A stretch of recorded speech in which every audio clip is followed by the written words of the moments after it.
Hello বন্ধুরা, তোমরা যারা যারা এখনো চ্যানেলটি সাবস্ক্রাইব করনি তারা প্লিজ প্লিজ চ্যানেলটি সাবস্ক্রাইব করে রেখো। তার নূপুর পায়ে গল্পের পর্ব সংখ্যা 2। আপনি না আমার প্রফেসর, আমি আপনার সাথে একই বিছানায় শুতে পারবো না। এক বিছানায় শুতে না পারলে পড়ার টেবিলে গিয়ে পড়তে বসো। বারিশ নিজের ঘড়িটা টেবিলের উপর রাখতে রাখতে অত্যন্ত নির্বিকার মুখে জবাব দিল। ঝিলমিল কপাল কুঁচকে রাগী চোখে তাকালো বারিশের দিকে, গাল ফুলিয়ে বলল, পড়তে বসবো কেন? রাত 2টো বাজে, এটা পড়ার সময়? শার্টের হাতা গোটাতে গোটাতে ঘুরে তাকালো যুবক, ভুরুজোড়া সামান্য উঁচিয়ে বলল, তাহলে কিসের সময়? ঘুমানোর সময়। ঝিলমিল জোর দিয়ে বলল, তাহলে ঘুমাও। সেটাই তো বললাম, আপনার সাথে আমি এক বিছানায় শুতে পারবো না। ঝিলমিল আবার নিজের যুক্তিতে ফিরে এলো, আমিও তো বললাম শুতে না পারলে টেবিলে গিয়ে পড়তে বসো। বারিশও ঘুরিয়ে আবার সেই একই কথাতেই আসছে।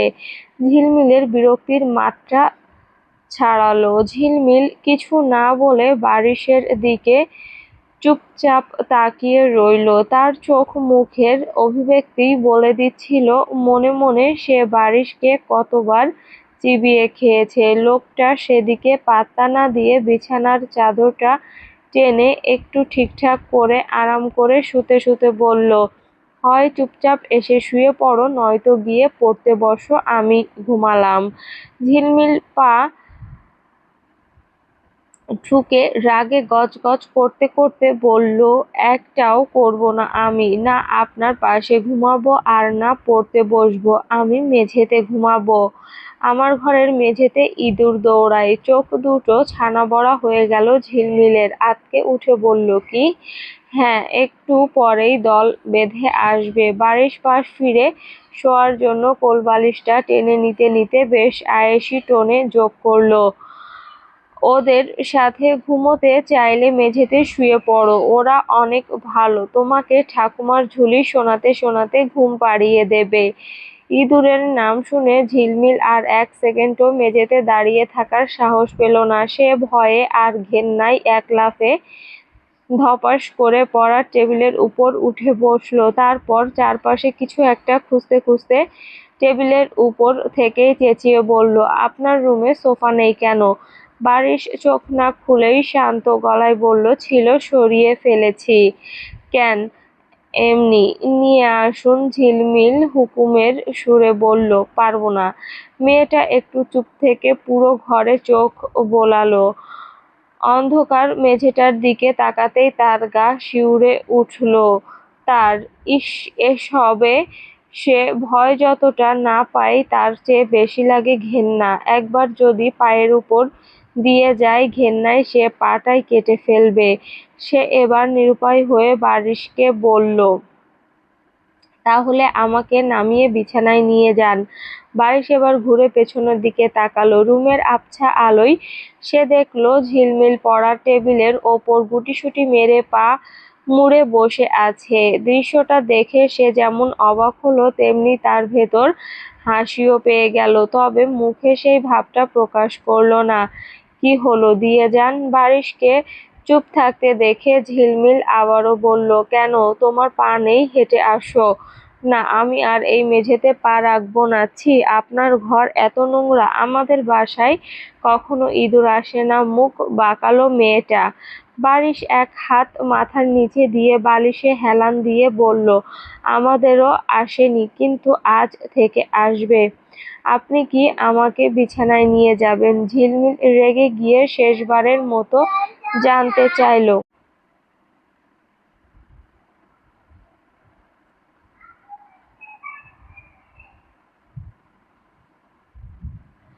আপনি কি আমাকে বিছানায় নিয়ে যাবেন? ঝিলমিল রেগে গিয়ে শেষবারের মতো জানতে চাইল। না, পারবো না। নিজের পায়ে হেঁটে আসো। আর তুমি না বললে আমার পাশে ঘুমাবে না, তো টেবিলেই ঘুমাও। আবার চোখ বন্ধ করে ফেলল লোকটা। ঝিলমিল গলা উঁচিয়ে বলল, আচ্ছা তাহলে আমি আবারও চিৎকার করছি। ধড়ফড় করে বিছানায় উঠে বসল বারিশ। বলল, চিৎকার করবে কেন? আমি তোমার সাথে কিছু করেছি? হ্যাঁ, এই তো ইঁদুরের ভয় দেখিয়ে টেবিলে ঘুমোতে বলছেন, সবাইকে ডেকে বলে দেব। বেশ চড়া সুরে হুমকি দিল। বারিশ বেগতিক দেখে একটু নরম হয়ে বলল, আচ্ছা, আসবে না ইঁদুর, ওরা আরো পরে আসবে, তুমি নেমে আসো। অসম্ভব, আপনি এসে আমাকে নিয়ে যান। আমি কিভাবে নেব? কোলে নিবেন। ঝিলমিল অত্যন্ত স্বাভাবিক ভঙ্গিতে বলল, যেন এটাই একমাত্র সমাধান। পারবো না, আমি তোমাকে কোলে নিতে গেলে। এখন বারিশের বাক্যটা মাঝপথেই আটকে গেল। এখন কি? ঝিলমিল জানতে চাইল। বারিশ ঝিলমিলের আপাদমস্তক একবার দেখল। এলোমেলো চুলে এই সাধারণ টি-শার্ট আর প্যান্টেও মেয়েটাকে এই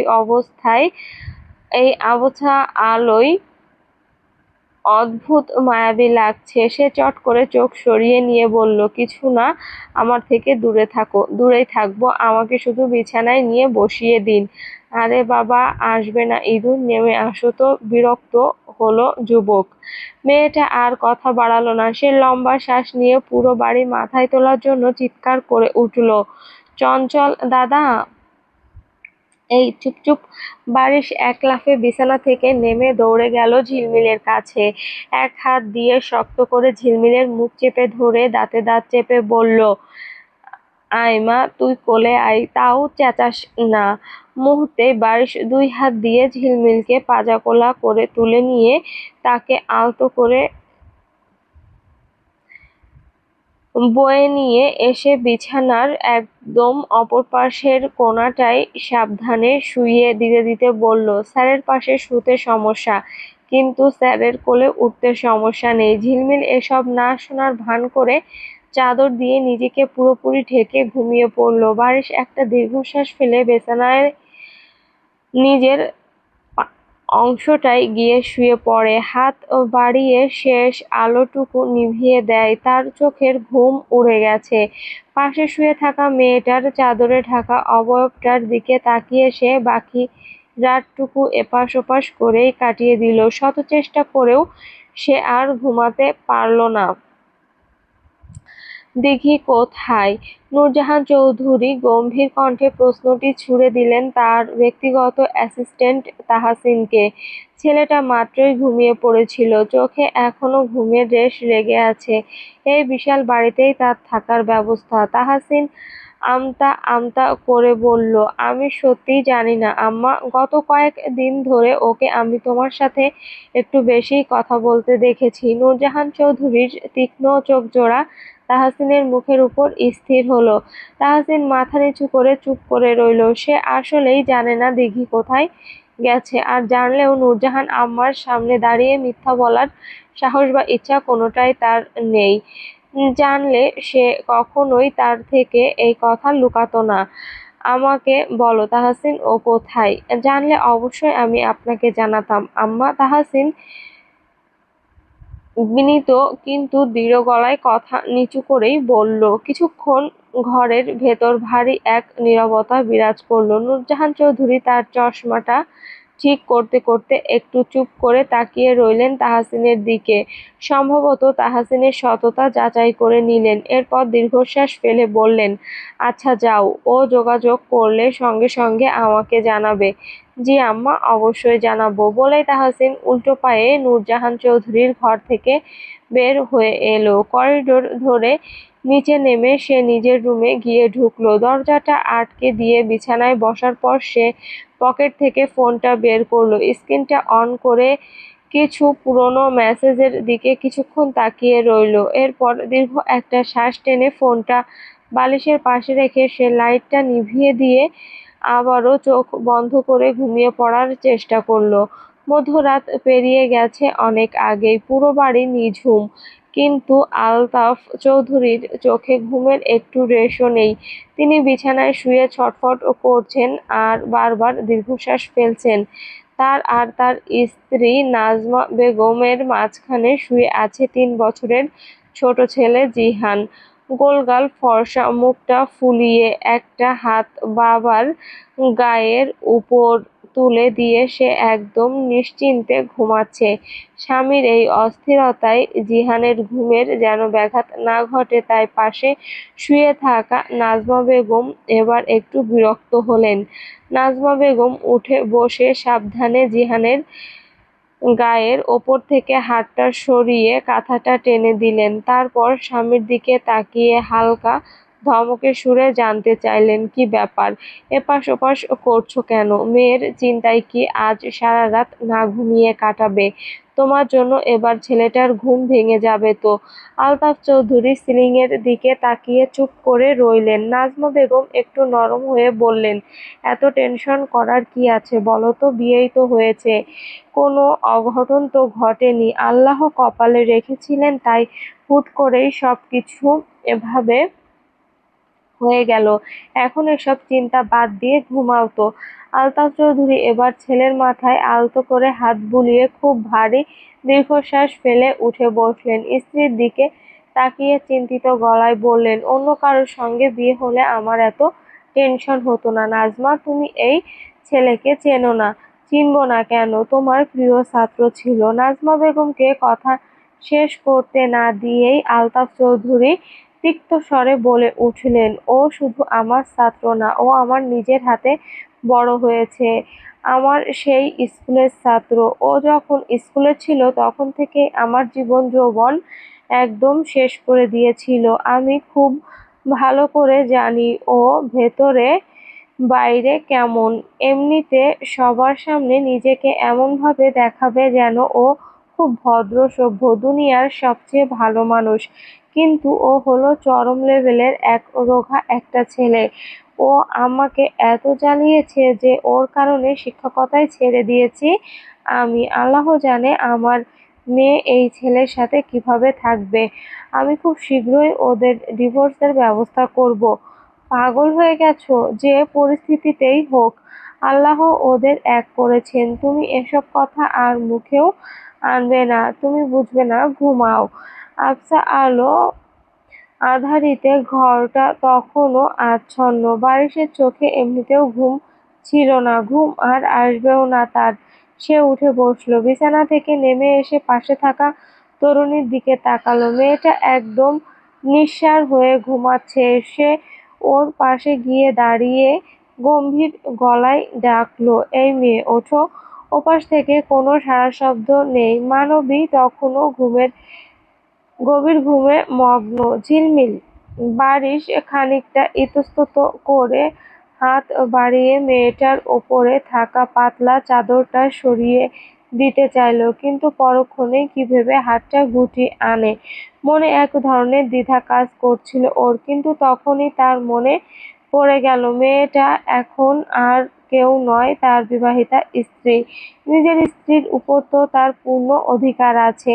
এই ভাবনাটা আসতেই সে নিজের মনকে শক্ত করে এক ঝটকায় চাদরটা সরিয়ে দিল। চাদরটা সরতেই যুবকের চোখের পলক থমকে গেল, বুকটা কেঁপে উঠল অচেনা স্পন্দনে। ঘুমের ঘোরে ছটফট করায় মেয়েটার টি-শার্ট আর প্যান্টটা কিছুটা গুটিয়ে ওপরে উঠে গেছে। রুমের মৃদু আলোয় নিমিষেই দৃশ্যমান হলো মেয়েটার ফর্সা মসৃণ পেট আর নিটল হাঁটুর অংশ। বারিশ শক্তপোক্ত মানুষ হলেও রক্ত মাংসের মানুষ। না চাইতেও তার চোখজোড়া সেই অনাবৃত শুভ্র ত্বকের ওপর আটকে রইল।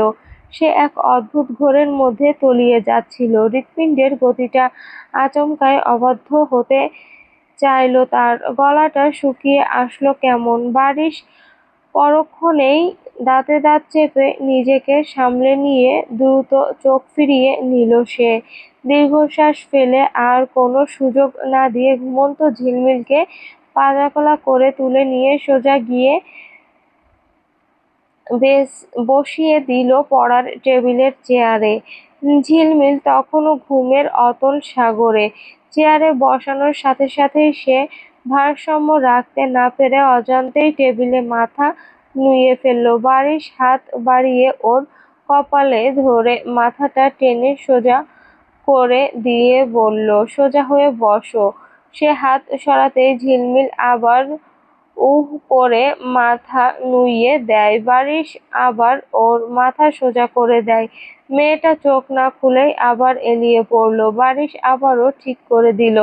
এভাবে ৪-৫ বার মাথা সোজা আর নোয়ানোর খেলা চলল দুজনের মধ্যে। হুট করেই ঝিলমিলের তন্দ্রাটা ভেঙে গেল। ধড়ফড় করে চমকে উঠে সোজা হয়ে বসে চোখ রগড়াতে রগড়াতে এদিক ওদিক তাকিয়ে নিজের অবস্থানটা বোঝার চেষ্টা করল সে। বিছানা ছেড়ে সে আবার এই কাঠের তৈরি শক্ত চেয়ারে কিভাবে এলো? সে সামনে দাঁড়িয়ে থাকা লোকটার দিকে তাকিয়ে সে অবাক হয়ে বলল, কাল রাতে আমাকে আর বিছানায় নিয়ে যাননি?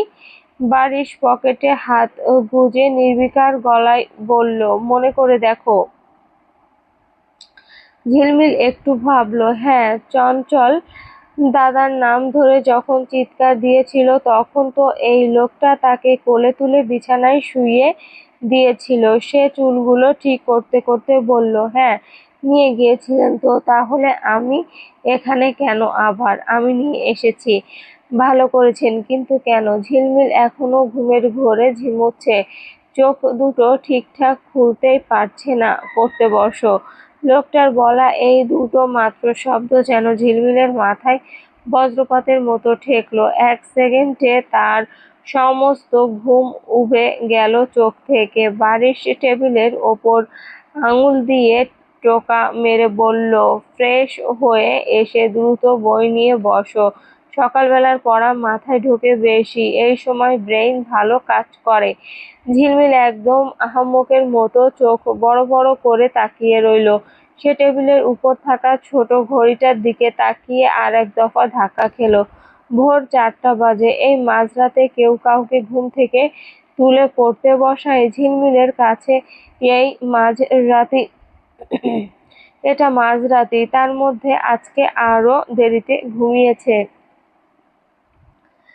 রাগে দুচোখে মেয়েটার চোখে পানি চলে আসার জোগাড়। বলার মতো কোনো ভাষা খুঁজে না পেয়ে সে বলল, আপনি কি ফুপিকে বিয়ে করলেও এমন করতেন? বারিশ খুব শান্ত গলায় জবাব দিল, ওটা নিয়ে ভাবিনি। তাহলে আমার সাথে কেন এমন করছেন? কেমন করছি সেটা না ভেবে চুপচাপ ফ্রেশ হয়ে বই খোলো। নয়তো আমি কি করতে পারি সেটা প্রমাণ করতে বাধ্য করো না। কাল রাতের থাপ্পড় ভুলে গেছো? আপনি আমাকে হুমকি দিচ্ছেন? ওয়ার্নিং দিচ্ছি, আমি আর একবারও বলবো না। যাও, ফ্রেশ হয়ে আসো। এবার একটু শক্ত গলায় বলল বারিশ। বারিশের সেই গম্ভীর চোখের চাহনি আর শক্ত গলার আওয়াজ শুনে ঝিলমিল আর কথা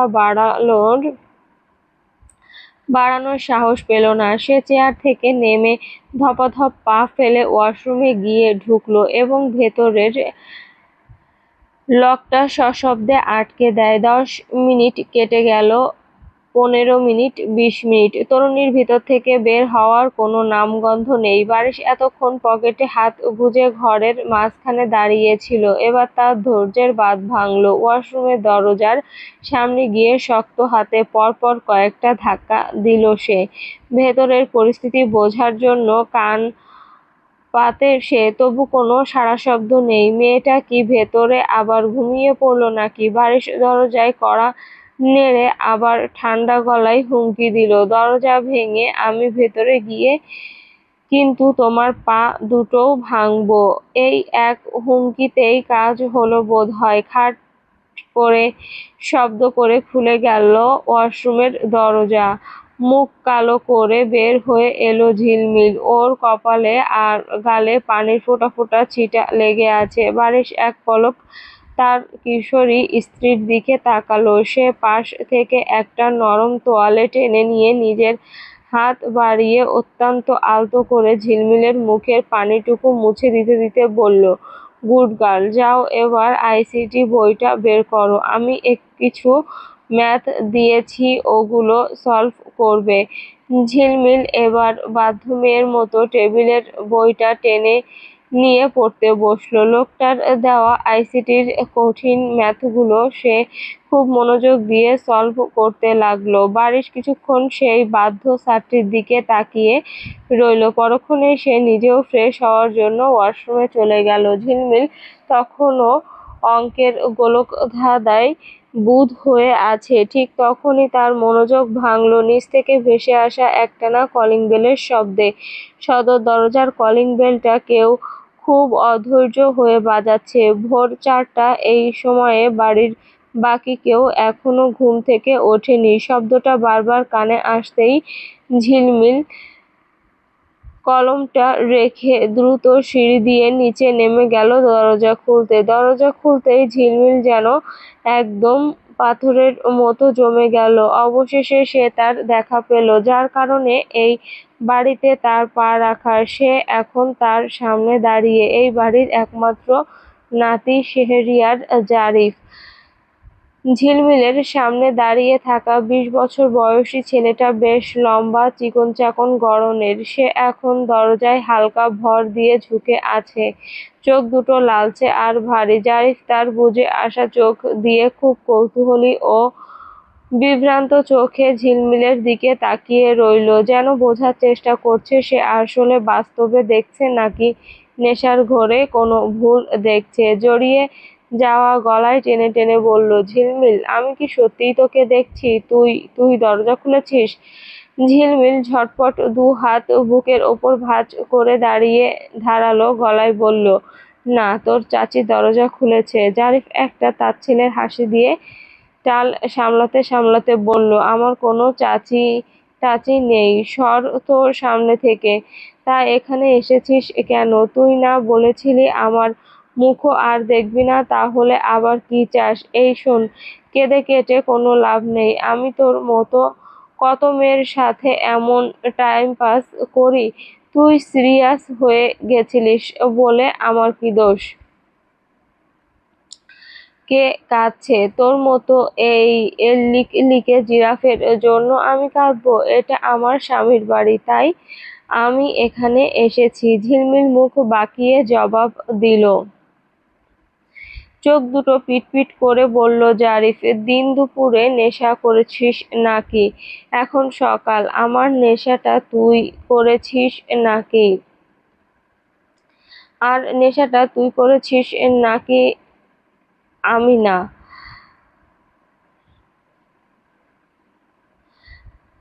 হাহ, এখনো আমাকে নিয়ে স্বপ্ন দেখাই যাচ্ছিস? এখনো আমাকে নিয়ে স্বপ্ন দেখেই যাচ্ছিস? এই বাড়ির বউ হওয়ার স্বপ্ন দেখে কোনো লাভ নেই। আমার দাদিমা তোকে একদম পছন্দ করে না। সর সামনে থেকে, জারিফ বিদ্রূপের স্বরে বলল। তোর বউ হতে এখানে কে মরতে এসেছে শুনি? এই তো একটু আগেই বললি এটা নাকি তোর স্বামীর বাড়ি। জারিফ বাঁকা হাসল। ঝিলমিল এবার জারিফের খুব কাছে এগিয়ে গেল। তারপর অত্যন্ত স্পষ্ট ও গম্ভীর গলায় বলল, ঠিকই তো বলেছি, আমি আমার স্বামীর বাড়িতেই আছি, এ বাড়ির ছোট বউ হয়ে। তোর একমাত্র চাচা শাহরিয়ার ফাইজান বারিশের স্ত্রী। কথাটা শুনে আবারও এক চরম তাচ্ছিল্যের হাসি ফুটে উঠল জারিফের ঠোঁটে। বলল, আমার চাচ্চুতো কাল তোর ফুপির সাথে বিয়ে হয়ে গেছে। আহারে, আমাকে হারিয়ে তুই এতটা পাগল হয়ে যাবি ভাবিনি। আমি তো তোকে আগেই বলেছিলাম, আমার বাকি গার্লফ্রেন্ডদেরকে মেনে নিতে পারলে আমার সাথে থেকে যা। তুই তো থাকলি না, ইগো দেখালি। ঝিলমিল এক ঝটকায় হাত উঠিয়ে জারিফকে থামিয়ে দিল। চোখ দুটো আগুনের গোলার মতো করে বলল, চুপ বেয়াদব! নিজের চাচিকে এসব সস্তা কথা বলতে তোর লজ্জা লাগে না? আমি যা বলছি কান খুলে ভালো করে শোন। কাল আমার ফুপির সাথে নয়, আমার সাথে তোর একমাত্র চাচার বিয়ে হয়েছে। অ্যান্ড নাও আমি এসব এই বাড়ির এখন এই বাড়ির ছোট বউ আর সম্পর্কে তোর নতুন চাচি। জারিফের হাত ফসকে গেল দরজার চৌকাঠ থেকে। সে সোজা হয়ে দাঁড়ানোর চেষ্টা করে চোখ বড় বড় করে বলল, দেখ ফাজলামো করবি না ঝিলমিল, আমার চাচ্চু কোনো দুঃখে তোর মতো একটা পুচকে মেয়েকে বিয়ে করতে যাবে। বাসর ঘর থেকে মাত্র বের হলাম আর তুই এখনো বলিস বিয়ে করার কথা। তোর সাথে কি আমার এখন ফাজলামো করার সম্পর্ক? ঝিলমিল কড়া জবাব দিল। ঠিক তখনই ওপর থেকে পদশব্দ শোনা গেল। বারিশ ওয়াশরুম থেকে বের হয়ে ঝিলমিলকে রুমে না পেয়ে নিচে নেমে এসেছে। সিঁড়ি দিয়ে নামতেই যখন সে ঝিলমিলকে সদর দরজায় এই এলোমেলো পোশাকে জারিফের সাথে দাঁড়িয়ে থাকতে দেখে তার মেজাজ বিগড়ে যায়। সে দ্রুত পায়ে ওদের সামনে এসে দাঁড়িয়ে ঝিলমিলকে আড়াল করে ধমকে সুরে বলল, এসব পরে রুম থেকে বের হয়েছো কেন? তো যাও, রুমে যাও, কাপড় পাল্টে এসো। বারিশের কণ্ঠস্বর এবার বেশ কড়া। ঝিলমিল পাল্টা কিছু একটা বলতে চাইল, কিন্তু বারিশ তাকে থামিয়ে দিয়ে চোখ রাঙিয়ে বলল, যেতে বলেছি আমি। স্বামীর এই রাগী চোখের চাহনি দেখে আর দাঁড়িয়ে থাকার সাহস পেল না মেয়েটা। হনহন করে সে গাড়ি দিয়ে ওপরে চলে গেল। তবে যেতে যেতেও তার কানে ভেসে এলো জারিফের তীব্র আর্তনাদ মাখানো কণ্ঠস্বর, চাচ্চু ও এখানে কেন? আর ও কি আবোল-তাবোল বকছে? তুমি নাকি ওকে বিয়ে করেছো? বারিশ ভাতিজার নেশাগ্রস্ত চোখের দিকে তাকিয়ে শান্ত গলায় বলল, ও ঠিকই বলেছে। মানে? এবার আস্ত আকাশটা ভেঙে পড়ল জারিফের মাথায়। মানেটা পুরো বুঝিস, আগে বল কাল সারা রাত তুই কোথায় ছিলি? বারিশের কণ্ঠস্বর কঠোর, কিন্তু জারিফ তখন নিজের কানগুলোকে বিশ্বাস করতে পারছে না। সে চিৎকার করে উঠল, চাচ্চু, ঝিলমিলের সাথে তুমিও পাগল হয়ে গেছো? তুমি ওকে বিয়ে করেছো মানে? দাদিমা জানে এটা? এটা কিভাবে সম্ভব? দাদিমা কোথায়? দাদি, ও দাদি।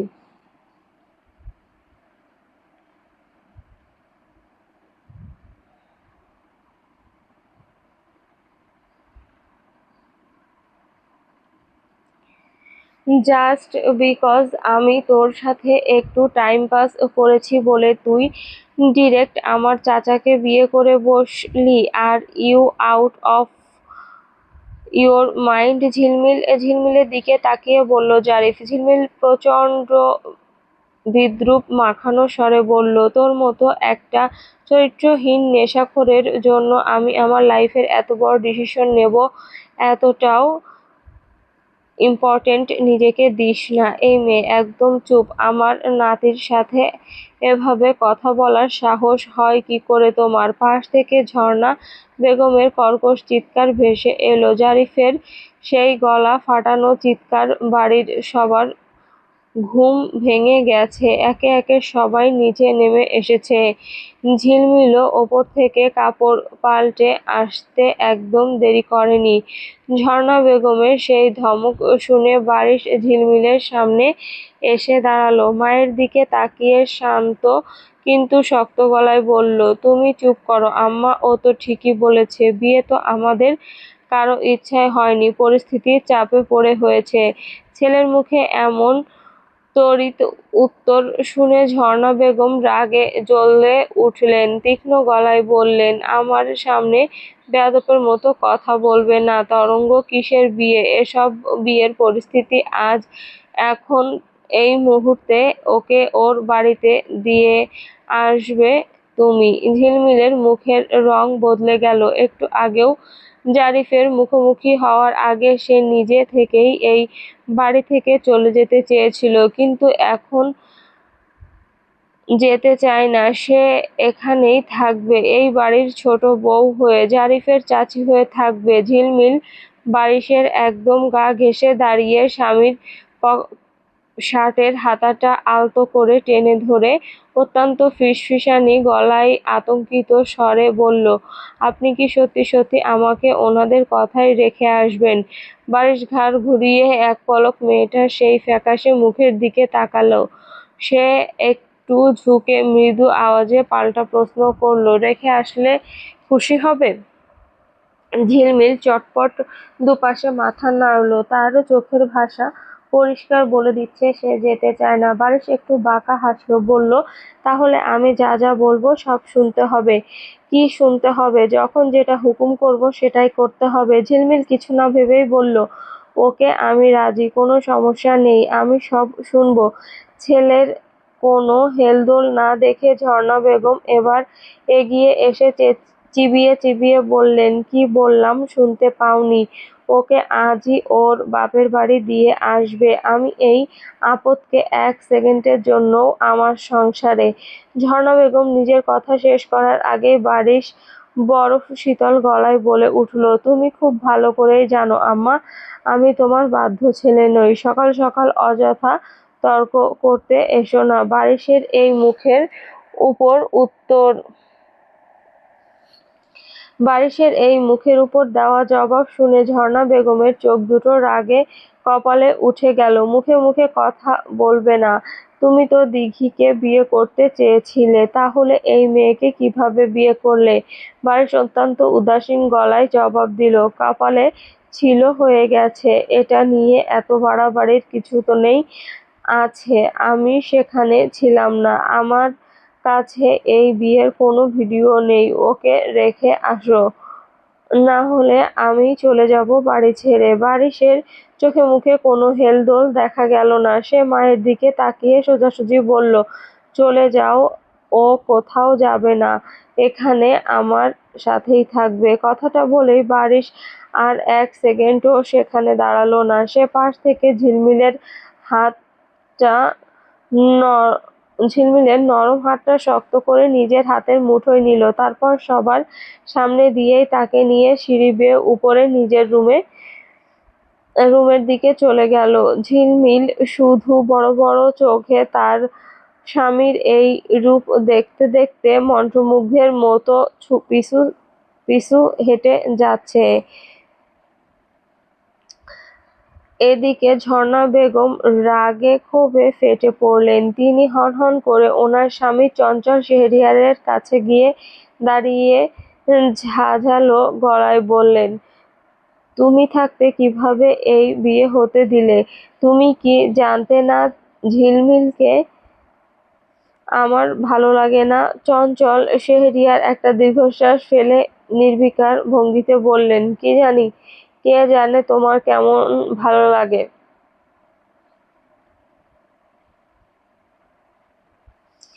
কে জানি কে জানে তোমার কেমন লাগে ওকে। আমার তো বেশ ভালোই লাগে মেয়েটাকে। আর বিয়েটা যদি কাল না হতো তবে আজকের রিসেপশনের অনুষ্ঠানটা কিভাবে হতো শুনি? কত নামি দামি মানুষ আসবে, তারা এসে বউ না দেখে কি বলতো সেটা আমি বুঝতাম। ঝিলমিল বাচ্চা একটা মেয়ে, আমার ছেলের মতো যোগ্য একটা মেয়ের পাশে ওকে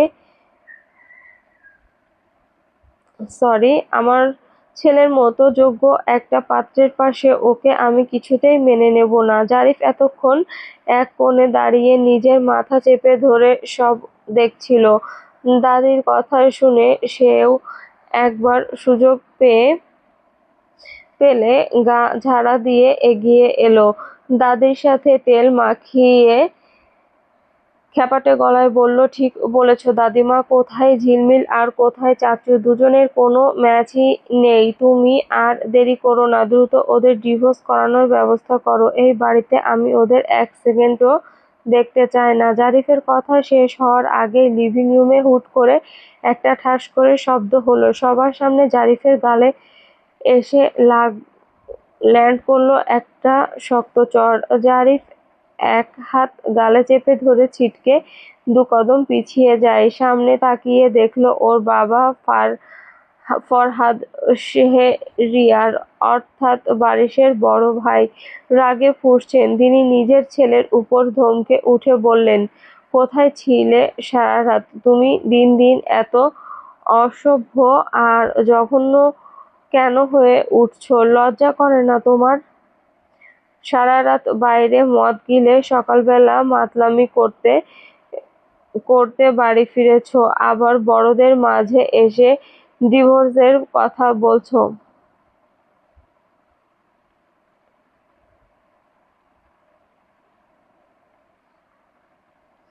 ডিভোর্সের পরামর্শ দিচ্ছ। নিজের লিমিটের মধ্যে থাকো জারিফ, একদম মুখ বন্ধ করো, না হলে ঘাড় ধাক্কা দিয়ে বাড়ি থেকে বের করে দেব। বাবার এই রুদ্রমূর্তি দেখে জারিফের নেশা এবার পুরোপুরি ছুটে গেল। সে আর কথা বাড়ানোর সাহস পেল না, তবে অপমানে আর ক্ষোভে ফুঁসতে ফুঁসতে ওপরের দিকে তাকিয়ে বিড়বিড় করে বলতে লাগলো, সব এই ঝিলমিলের জন্য হচ্ছে। ও এই বাড়িতে পা রাখতেই আমার লাইফে অশান্তি শুরু হয়ে গেল। You have no idea what I can do Jhilmil, আমি তোকে এই বাড়িতে শান্তিতে থাকতে দেব না, দেখে নিস। ঝর্ণা শেহরিয়ার ধপাস করে সোফায় গিয়ে বসলেন। ক্ষোভে তার বুকটা এখনো ধড়ফড় করছে। আজকে রাতেই রিসিপশনের অনুষ্ঠান, ছোট ছেলের বিয়ে বলে কথা, তাই আয়োজনটাও আর করা হয়েছে বেশ রাজকীয়ভাবে। তবে এই জাঁকজমকপূর্ণ আয়োজনের পেছনে আরো একটা বড় কারণ ছিল, তা হলো দিঘি। দিঘিকে ঝর্ণা বেগম মেয়ের বহু আগে থেকেই ভীষণ পছন্দ। পুরো এলাকায় যদি রুচিশীল আর আল্ট্রা মডার্ন বলে কোনো মেয়ে থাকে তবে সে একমাত্র দিঘি।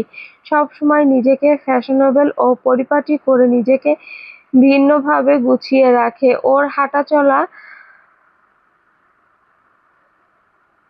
সোশ্যালাইজেশন আর স্মার্টনেস যে কোনো কর্পোরেট লেভেলের মার্জিত মেয়েকে টেক্কা দেবে। তার ওপর বড় প্লাস পয়েন্ট ছিল, ছেলে বিদেশ থেকে ফিরেই নিজের মুখে জানিয়েছিল সে দিঘিকে বিয়ে করতে চায়। ব্যাস, সোনায় সোহাগা। ঝর্ণা বেগম আর এক মুহূর্তও সময় নষ্ট করেননি। দিঘির পরিবারের সাথে সবার সঙ্গে কথা বলে তড়িঘড়ি করে বিয়ের দিন তারিখ ঠিকঠাক করে ফেললেন। আশা ছিল এমন মডার্ন একটা মেয়েই হবে শেহরিয়ার বংশের ছোট বউ, যে তার হাজবেন্ড আর যোগ্য ছেলের পাশে একদম পারফেক্টলি মানিয়ে যাবে। কিন্তু শেষ মুহূর্তে এসে দিঘির জায়গায় তার সংসারে পা রাখল ঝিলমিল। একই পরিবারের দুজন মেয়ে হওয়া সত্ত্বেও দুজন একে অপরের বিপরীত রূপ।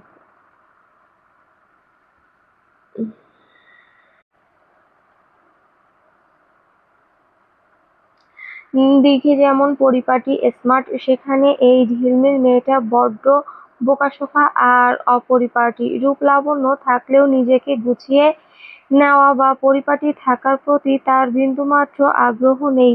চুলগুলো সবসময় অবিন্যস্ত থাকে, কাপড়ের বাদবিচার নেই, যেন একরাশ উদাসীনতা সবসময় ভর করে থাকে তার উপর। সেই ছোটবেলা থেকেই তো দেখে আসছে সে মেয়েটাকে, এত অগোছালো মেয়ে সে জীবনেও দেখেনি।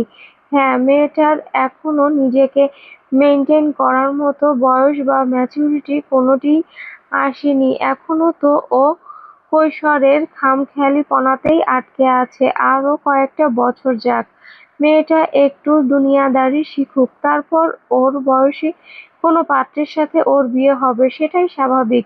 তার ছেলের সঙ্গে কেন? কোথায় সেই পারফেক্ট ম্যাচিউর আর ইন্টেলিজেন্ট লাইফ পার্টনার? আর কোথায় এই অগোছালো নাবালিকা? বারিশের মতো পুরুষের পাশে একে কোনো অ্যাঙ্গেল থেকেই মানানো যায় না।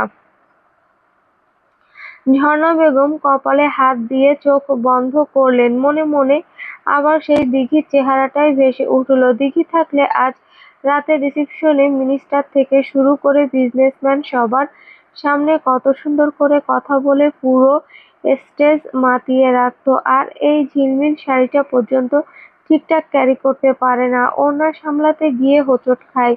কে জানে কি কাণ্ড করে এই মেয়ে, আজ উল্টো তাদের মান সম্মান ধুলোয় না মিশিয়ে দেয়। নিজের ছেলের সঙ্গে এই ঝিলমিলকে কোনোভাবেই মেনে নেওয়া যায় না, অসম্ভব, এটা কিছুতেই হতে পারে না। Thank you so much barrister. আপনাকে যতটা খারাপ মনে করেছিলাম আপনি কিন্তু মোটেও তেমন নন, ভালোই আপনি। Again thank you. রুমে পা রাখার পর থেকে ঝিলমিল একনাগাড়ে বারিশের গুণগান গেয়ে যাচ্ছে। ওর এই অনর্গল বকবকানিতে অতিষ্ঠ হয়ে বারিশ ঘুমোতে যাওয়ার জন্য পা বাড়িয়েও থমকে দাঁড়ালো। পেছনে ঘুরে ভুরু কুঁচকে বলল, তুমি কি এবার একটু থামবে? ঝিলমিল সেদিকে পাত্তা না দিয়ে এবার ব্যালকনির দিকে এগিয়ে গেল। রেলিংয়ে হাত রেখে বলল, আমি সত্যি ইমপ্রেসড। আমার জন্য আপনি নিজের মায়ের সাথে ওভাবে তর্ক করলেন। ওয়াও!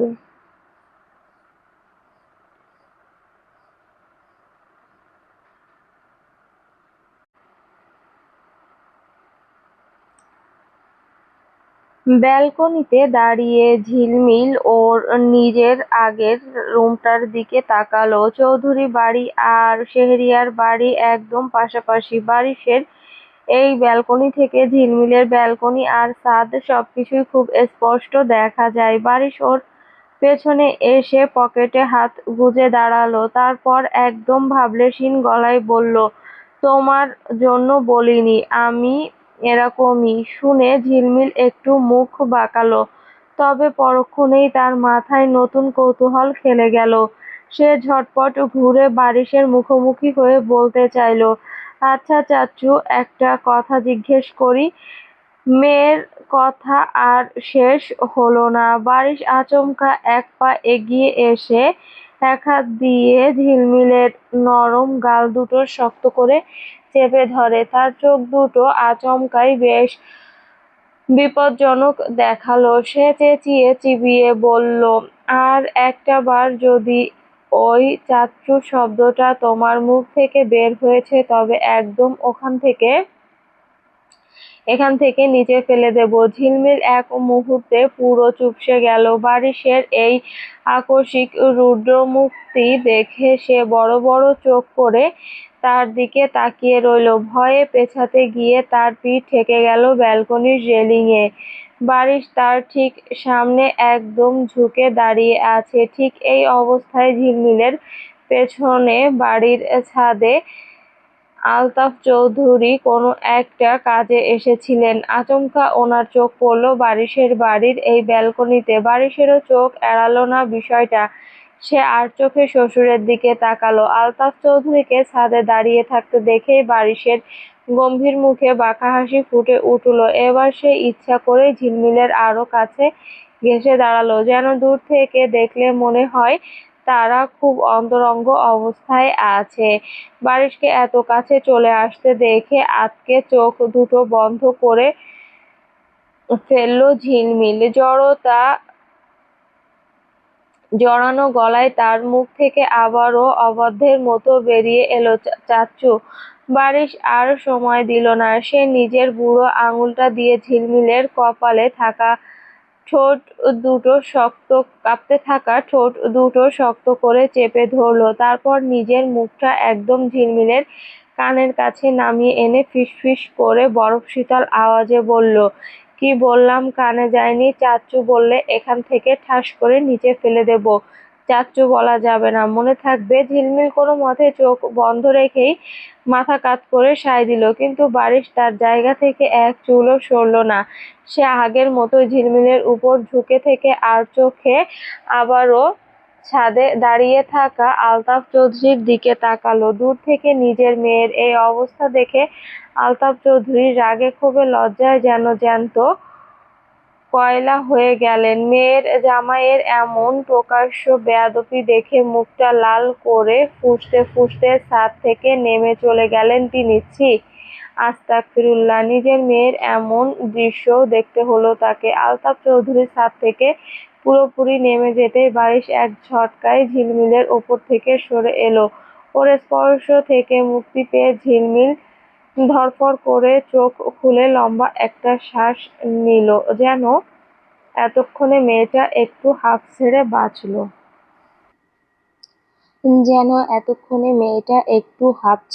বাঁচল। বারিশ নিজের শার্টের হাতাটা ঠিক করতে করতে একদম স্বাভাবিক গলায় বলল, সারা রাত তো ঘুমাওনি, চাইলে এখন একটু ঘুমাতে পারো। আমার এখন ঘুম আসবে না। বারিশের চোখ এখনো ছাদে আটকে আছে আর মিটিমিটি হাসছে। তা দেখে ঝিলমিল বলল, আপনি হাসছেন কেন? তুমি বুঝবে না, শহরের 5 তারকা হোটেলের বিশাল বলরুমটি এখন আলোয় ঝলমল করছে। শেহরিয়ার পরিবারের ছোট ছেলের রিসেপশন আজ, তাই পুরো শহরের নামি-দামি ব্যবসায়ী, রাজনীতিবিদরা এসে ভিড় জমিয়েছেন স্টেজের চারপাশটা। রাজকীয় ফুলের সুবাস আর ক্যামেরার ফ্ল্যাশের আলোয় মুখরিত। এই জমকালো মঞ্চের ঠিক মাঝখানে ভারী একটা লেহেঙ্গা, গা ভর্তি গহনা আর চড়া মেকআপে পুরো সেজে বসে আছে ঝিলমিল। ভেতরে ভেতরে তার যে কি পরিমাণ বিরক্তি লাগছে তা কেবল সেই জানে। স্বাভাবিক সময়ে যে মেয়ে জিন্স, কুর্তি আর ওড়না সামলাতেই হিমশিম খায়, সে আজ এত ওজনের জিনিসপত্র, ভারী লেহেঙ্গাটা গলায় বিঁধছে। ভারী নেকলেসটা গলায় বিঁধছে, লেহেঙ্গার পিনগুলো বারবার চামড়ায় গিয়ে ফুটছে। অসহ্য হয়ে যাচ্ছে ঝিলমিল, কিন্তু উপায় নেই। একের পর এক ভিআইপি মেহমান স্টেজে আসছেন আর বারিশ ও ঝিলমিলের সাথে মুচকি হেসে পরিচিত হচ্ছেন। ঝিলমিলও লোক দেখানো একটা মেকি হাসি ঠোঁটে ঝুলিয়ে ক্লান্তিকরভাবে মাথা নেড়ে যাচ্ছে। তবে ঝিলমিলের চোখজোড়া বারবার চলে যাচ্ছে বলরুমের মূল প্রবেশদ্বারের দিকে। সে চাতক পাখির মতো তার নিজের পরিবারের অপেক্ষায় আছে। নিজের বাবা-মা, দাদিমার মুখটা না দেখা পর্যন্ত তার মন কিছুতেই স্বস্তি পাবে না। এসবের মাঝে সবাই যখন নতুন দম্পতিকে শুভেচ্ছা জানাতে ব্যস্ত, তখন স্টেজ থেকে খানিকটা দূরে লাইটিংয়ের আলো আধা দিতে দাঁড়িয়ে থাকা কিছু তরুণ-তরুণীর ফিসফিসানি আচমকা বারিশের কানে এসে ঠেকল। বারিশের শ্রবণশক্তি বরাবরই তীক্ষ্ণ। পারফিউমের কড়া গন্ধ, মৃদু মিউজিকের আওয়াজ ভেদ করে সেই বিষাক্ত কথাগুলো সরাসরি ওর মস্তিষ্কে গিয়ে আঘাত করল। বারিশ আর চোখে সেদিকে তাকায়। জারিফের বন্ধুদের গ্রুপের একজন জারিফকে কনুই দিয়ে গুঁতো মেরে বিদ্রূপ করে বলছে, এই মেয়েটার সাথেই না তোর রিলেশন ছিল জারিফ? আমাদের বারিশ স্যারের সাথে এই ঝিলমিল কিভাবে সম্ভব? ভাই, স্যার এত বড় একজন মানুষ হয়ে শেষে কিনা তোর রিজেক্ট করা এই মেয়েটাকে বিয়ে করলো? জাস্ট ভাবা যায় না। আরেকটা ছেলে গ্লাস হাতে নিয়ে কুৎসিত এক চিলতে হাসি ফুটিয়ে যোগ করল, আরে বাদ দে না, যা হয়েছে ভালোই তো হয়েছে। একই জিনিস একবার জারিফ টেস্ট করেছে, এবার ওর আপন চাচা খাবে। বন্ধুদের এই নোংরা রসিকতায় একটুও লজ্জিত না হয়ে জারিফ নিজেই এসে তাদের সাথে যোগ দিল। গ্লাসে একটা চুমুক দিয়ে অত্যন্ত তাচ্ছিল্যের সুরে বলল, খেতে আর পারলাম কই, আমার টেস্ট করার আগেই তো পাখি ডানা মেলে সোজা চাচ্চুর খাঁচায় গিয়ে ঢুকে পড়ল। জারিফের আরেক বন্ধু এবার জারিফের কাঁধে হাত দিয়ে নিচু স্বরে আরো জঘন্য এক ইঙ্গিত করল, তাতে কি হয়েছে মামা, একই বাড়িতে তো আছিস এখন। সুযোগ বুঝে যে কোনো দিন রাতে চাচা ঘুমালে ডিরেক্ট ঘরে ঢুকে পড়বি। কথাগুলো শেষ হতেই ওরা সবাই একসাথে নিচু গলায় হেসে উঠল, খিলখিল করে। বারিশের পুরো শরীরটা যেন জমে বরফ হয়ে গেল। শক্ত হলো চোয়ালের হাড় দুটো। হাতের মুঠোটা এত জোরে বন্ধ হলো যে নখগুলো হাতের তালু ভেদ করার উপক্রম। চোখ দুটোতে এক লহমায় নেমে এলো আদিম কোনো হিংস্র পশুর মতো খুনে চাহনি। তার নিজের ভাইপোর মুখ থেকে তার স্ত্রীর নামে এমন নোংরা, সস্তা এবং জঘন্য ইঙ্গিত সে কোনোভাবেই মেনে নেবে না, এই ভরা অনুষ্ঠানের ভিড়েও না। বারিশের ভেতরের শক্ত রক্ত টগবগ করে ফুটতে শুরু করেছে। তার পাশে থাকা ঝিলমিল টেরও পাচ্ছে তার ঠিক পাশেই একটা জীবন্ত আগ্নেয়গিরি বিস্ফোরণের অপেক্ষায় ফুটছে। বারিশ ঝিলমিলের দিকে একবারও তাকালো না। বসা থেকে ধীর পায়ে উঠে দাঁড়িয়ে সোজা হেঁটে স্টেজ থেকে নিচে নেমে এলো। তার হাঁটার ধরন, তার চোখের চাহনি দেখে সামনের দু-চারজন মেহমান ভয়ে রাস্তা ছেড়ে পিছিয়ে গেল। ঝিলমিল একটু অবাক হয়ে দেখল জারিফ আর তার বন্ধুরা তখনও নিজেদের রসিকতায় মজে গ্লাস হাতে হাসাহাসি করছে। ওরা টের পাওয়ার আগেই বারিশ এসে ঠিক ওদের মাঝখানে দাঁড়ালো। চাচ্চু, তুমি এখানে? জারিফের কথা শেষ করার সুযোগই পেল না। বারিশ এক ঝটকায় জারিফের কলারটা এমনভাবে চেপে ধরল যে ওর হাতের গ্লাসটা ফ্লোরে পড়ে ঝনঝন করে ভেঙে গেল। কিছু বুঝে ওঠার আগেই বারিশ তার ডান হাতের শক্ত মুঠোটা সোজা জারিফের চোয়াল তাক করে চালালো। ঠাস ঠাস পরপর দুটো ঘুষিতে জারিফ ছিটকে গিয়ে পাশের একটা আছড়ে পড়ল টেবিলের উপর। টেবিলের কাচের গ্লাস আর খাবারের প্লেট ভেঙে চুরমার হয়ে গেল। স্যার, আপনি ওকে মারছেন কেন? জারিফের এক বন্ধু এগিয়ে এসে বারিশের হাত ধরার চেষ্টা করতেই বারিশ ঘুরে দাঁড়িয়ে তার পেটে সজোরে একটা লাথি বসালো। ছেলেটা আর্তনাদ করে পেটে হাত দিয়ে সোজা বসে পড়ল ফ্লোরে। পুরো বলরুমের মিউজিক এক মুহূর্তে বন্ধ হয়ে গেল। শত শত মেহমান, বিজনেসম্যান, নামি-দামি মানুষ স্তব্ধ হয়ে দেখতে লাগলো এই তাণ্ডব। ঝিলমিল স্টেজ থেকে ভয়ে দাঁড়িয়ে পড়েছে, তার হাত পা কাঁপছে। বারিশ থামল না। সে ফ্লোরে পড়ে থাকা জারিফকে শার্টের কলার ধরে টেনে তুলল। জারিফের মুখ দিয়ে তখন রক্ত গড়াচ্ছে। বারিশ ওকে নিজের মুখের একদম কাছে এনে সিংহের মতো গর্জে উঠে বলল, তোর জন্মদাতা ফরহাদ শেহরিয়ার তোকে শিক্ষা দিতে পারেনি, কিন্তু আমি দেব। আজ থেকে যদি তোর বা তোর এই আবর্জনা বন্ধুদের মুখ থেকে ঝিলমিলের নামে একটা আজেবাজে শব্দ বের হয়, তবে এই শহরে তোদের বেঁচে থাকা আমি অসম্ভব করে দেব। আমার ভাইপো বলে একদম ছেড়ে দেব না তোকে। Get out from my sight. বারিশের এই রুদ্রমূর্তি দেখে জারিফের বাকি বন্ধুরা ভয়ে সরে গেল। জারিফ এক হাত দিয়ে নিজের রক্তাক্ত মুখ চেপে ধরে অপমানে কুঁকড়ে উঠল। পুরো হলের মানুষের সামনে এই গণধোলাই সে কল্পনাও করতে পারেনি। বারিশ নিজের কোটের বোতামটা ঠিক করতে করতে বড় বড় শ্বাস নেয়।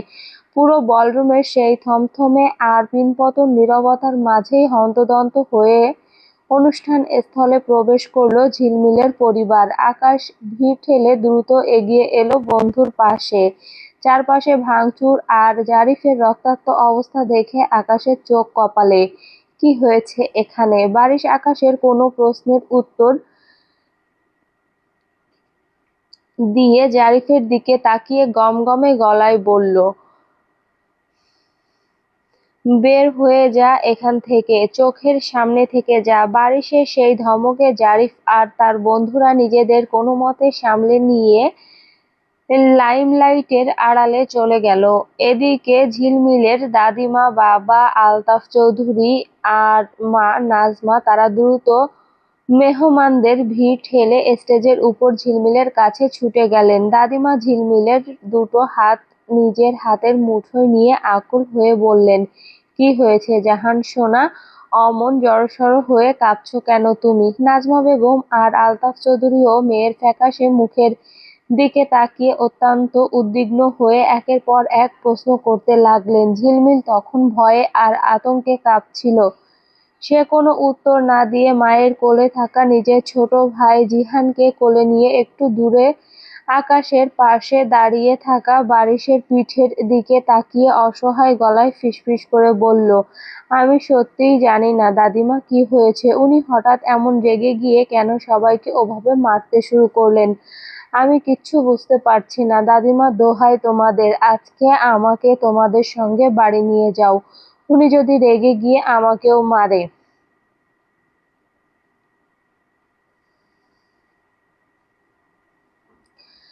কাচের গ্লাসে বরফের কিউবগুলো চামচের সাথে লেগে টুংটাং শব্দ তুলছে। এক হাতে জ্বলন্ত সিগারেটের ফিল্টারটা ঠোঁটে চেপে ধরে ধোঁয়া ছাড়ল মেয়েটা। অন্য হাতে আলতো করে ধরা ড্রিঙ্কসের ক্রিস্টাল গ্লাস। অবিন্যস্ত চুলে ক্লান্ত চোখ দুটো নিয়ে সে টেবিলের উপর ভর দিয়ে ক্লাবের ড্যান্স ফ্লোরে নাচতে থাকা মাতাল মানুষগুলোর দিকে তাকিয়ে আছে। স্পিকারের গানের লাইটগুলোর সাথে আপন মনে বিড়বিড় করে ঠোঁট মেলাচ্ছে ও। তার পুরো টেবিল জুড়ে বসে থাকা বন্ধুরা গভীর কৌতূহল নিয়ে এতক্ষণ ধরে শুধু ওর এই খামখেয়ালি রূপটাই দেখছিল। সহ্য করতে না পেরে গ্রুপের একজন ওর হাত থেকে গ্লাসটা কেড়ে নেওয়ার চেষ্টা করে বলল, টানা 2 দিন ধরে তুই এসব গিলছিস, দিঘি এবার অন্তত একটু থাম, নিজের লিভারটার 12টা বাজাবি নাকি? পাশের থেকে আরেকজন বন্ধু কপালে ভাঁজ ফেলে যোগ করলো, আরে ভাই, ওর প্রবলেমটা কোথায়? ও কেমন ছেলে চায়? যার সাথে ওর বিয়েটা ঠিক হয়েছিল সেই ছেলে তো লাখে একটা, handsome, successful, family background strong, তারপরেও এই মেয়ে বিয়ের আসর থেকে কেন পালালো? গ্রুপের আরেকটা মেয়ে এবার দিঘির একদম কাছাকাছি ঘেঁষে এসে ফিসফিস করে বলল, তোরা বুঝছিস না কেন? ডেফিনেটলি অন্য কোনো চক্কর আছে। দিঘি, তুই কি অন্য কারো প্রেমে পড়েছিস? এমন কিছু হলে আমাদের বল। কেন লুকাচ্ছিস? নাকি বারিশ তোকে রিজেক্ট করেছে আর তুই নিজের ইগো বাঁচাতে পালিয়ে আসার নাটক করছিস? বন্ধুদের এই একের পর এক খোঁচা জ্বলে আরো জ্বলে উঠল দিঘি। তপ্ত ধোঁয়াটা এক ঝটকায় ছেড়ে ও টেবিল ছেড়ে সোজা দাঁড়িয়ে পড়ল। রাগে ওর ফর্সার মুখটা লাল হয়ে গেছে। Shut the fuck up, you bastard! Just shut your goddamn mouth! তোদের এই ফালতু গসিপ আর সস্তা লজিক এবার বন্ধ করবি? আমার লাইফ, আমার ডিসিশন, কার সাথে আমার বিয়ে হচ্ছিল আর আমি কেন পালিয়েছি সেটা নিয়ে তোদের এত মাথা ব্যথা কেন? Just mind your own fucking business and leave me alone! বলে সে টেবিল ছেড়ে চলে গেল। সোজা এগিয়ে গেল ডান্স ফ্লোরের দিকে। সেখানে নিয়ন আলোর নিচে নাচতে থাকা অচেনা একটা ছেলের হাত ধরে তার সাথে তাল মিলিয়ে নাচতে শুরু করলো। ওর ভেতরের হাহাকারটা যে কত তীব্র তা এই ক্লাবের কোনো মাতালের পক্ষে বোঝা সম্ভব নয়। ও যাকে মনে প্রাণে চায়, যার জন্য সে আজকে রাজপ্রাসাদ আর বাড়ির শেহরিয়ারের মতো যোগ্য পাত্রকে লাথি মেরে চলে এসেছে, তার নাম যদি সে ভুলেও বা মদের ঘোরে এই বন্ধুদের সামনে উচ্চারণ করে, তবে তাকে নিয়ে বিদ্রূপ আর উপহাস ছাড়া আর কিচ্ছু করবে না ওরা। তার এই অতি আধুনিক হাই সোসাইটির বন্ধুরা আড়ালে আবডালে তো বটেই, এমনকি ওর মুখে হেসে ওকে পাগল তকমা দিয়ে দেবে। তারা কোনোদিনও তাকে বুঝবে না, যার জন্য নিজের সাজানো জীবনটা এভাবে ওলটপালট করে দিল। সেই মানুষটাই যখন তার মনের ভাষা বোঝেনি, তখন আর এই বাইরের লোক কি বুঝবে? সে নিজের এই না বলা দুঃখ যন্ত্রণা নিয়ে ছেলেটার সাথে এলোমেলো ভাবে নাচতে থাকলো। চোখের কোণ দিয়ে অলক্ষেই গড়িয়ে পড়ল এক ফোঁটা জল। হঠাৎই ডান্স ফ্লোরের অচেনা ছেলেটার সুযোগ বুঝে দিঘির কোমরে হাত দিয়ে ওর গায়ের উপর ঢলে পড়ার চেষ্টা করলো। আচমকা এই অনধিকার চর্চায় দিঘির ভেতরের জমে থাকা সবটুকু রাগ এক নিমিষে চড়ে বসলো মাথায়। সে নাচ থামিয়ে ঝটকা মেরে নিজেকে ছাড়িয়ে নিয়ে ছেলেটার গালে এলোপাথারি কয়েকটা চড় বসিয়ে দিল। পুরো ডান্স ফ্লোরের কয়েকজন হাঁ করে তাকিয়ে রইল সেদিকে। পরপর দিঘি নিজের ব্যাগটা টেনে নিয়ে এক মুহূর্তও না দাঁড়িয়ে হনহন করে ক্লাবের বাইরের অন্ধকারের দিকে চলে গেল। দূর থেকে দিঘির এই কাণ্ড দেখে টেবিলে বসে থাকা ওর বন্ধুরা নিজেদের কপালে হাত দিয়ে চাপড়াতে লাগলো। একজন বিরক্ত হয়ে বলেই ফেলল, মেয়েটা পুরো সাইকো হয়ে গেছে ভাই, ও আসলে আমাদের হাত থেকে গেছে। চলবে। হ্যালো বন্ধুরা, এই গল্পের পরবর্তী পার্ট দেখার জন্য অবশ্যই আমাদের চ্যানেলটি সাবস্ক্রাইব করে রাখবে, এবং যারা যারা এখনো চ্যানেলটি সাবস্ক্রাইব করনি তারা সাবস্ক্রাইব করে পাশের বেল বাটনটি অন করে রাখবে, এবং গল্পটি নিয়মিত দেখতে অবশ্যই একটি লাইক এবং গঠনমূলক কমেন্ট করে যাবে। ধন্যবাদ সবাইকে।